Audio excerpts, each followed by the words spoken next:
안녕하세요. 이번 시간에는 dplyr 패키지의 arrange 함수를 사용해서 데이터를 순서대로 정렬하는 법, 그리고 파생 변수 생성하는 법을 같이 한번 해보도록 하겠습니다.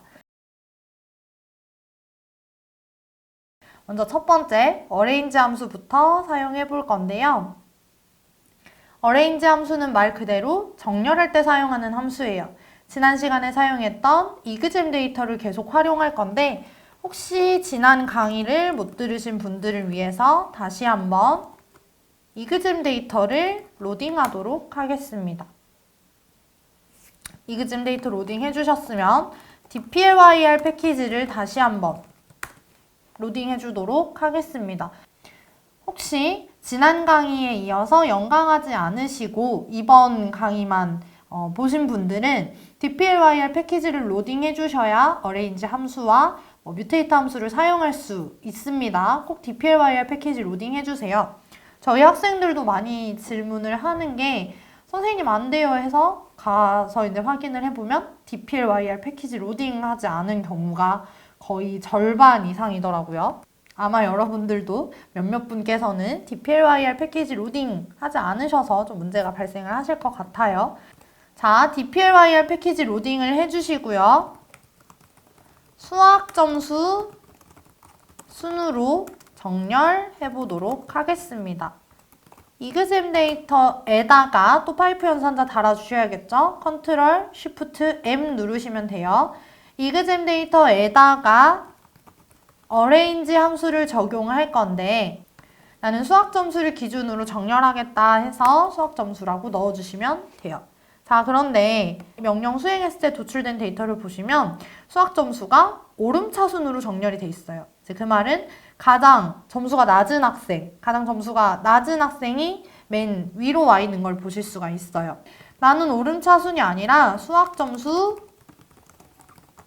내림차순으로 정렬하고 싶어요. 이런 경우에는 이그잼 데이터에다가 똑같이 arrange를 해주시는데 DESC, decreasing 함수입니다. decreasing 함수에 수학 점수, 내가 원하는 컬럼명을 넣어주시면 반대로 출력되는 거를 확인하실 수가 있어요. 요거는 이제 가장 수학 점수 높은 학생이 1번으로 오는 정렬입니다.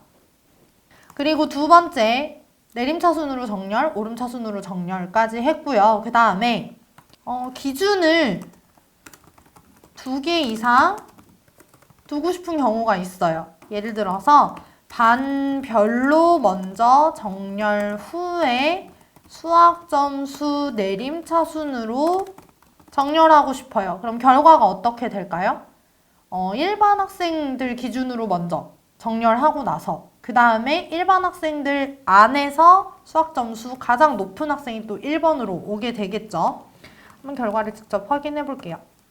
arrange 하신 다음에 먼저 정렬해야 되는 게 반별, 클래스 적어주시고요. decreasing 함수에 수학 넣어주시면 아까 수학만 넣었을 때는 조금 다른 결과를 보실 수가 있습니다. 자, 일반인 학생들 기준 수학 점수 가장 높은 학생 먼저 오고요. 그 다음에 이반인 학생들 기준 수학 점수가 가장 높은 학생이 위로 와 있는 걸 보실 수가 있습니다.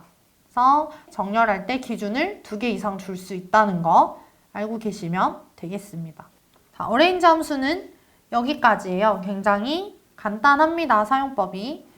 다음은 mutate 함수를 사용해서 파생 변수를 한번 생성해 보도록 할게요. 파생 변수라는 말이 조금 어렵게 느껴지실 수 있는데 지금 현재 원본 데이터에 없는 정보를 새롭게 추가하는 함수라고 생각하시면 돼요.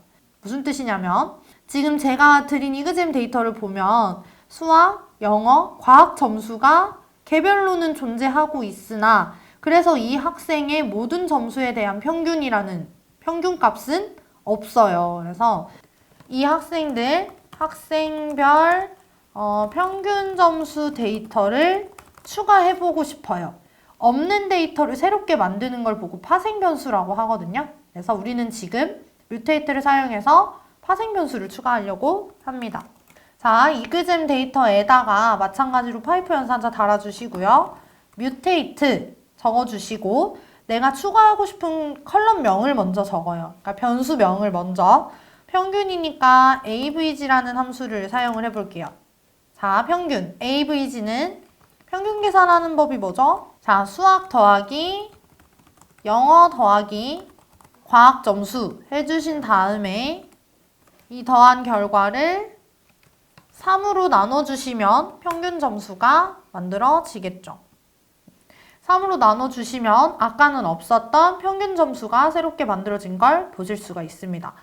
여기서 이제 저희 학생들이 많이 질문을 하는데 선생님 평균 내는 방법 중에서 R 언어를 사용할 때 미인함수를 사용해서 평균을 계산할 수 있지 않나요? 라고 얘기를 하는데 미인함수는 평균을 계산하는 함수이긴 하나 벡터 데이터를 연산하고 싶을 때 사용하는 함수예요. 그런데 우리는 지금 벡터 데이터가 아니라 쉽게 말하면 행 하나에 대해서 데이터를 계산하고 싶은 거죠. 그러면 각 컬럼별로 데이터의 타입이 다를 수 있기 때문에 미인함수를 사용할 수가 없어요.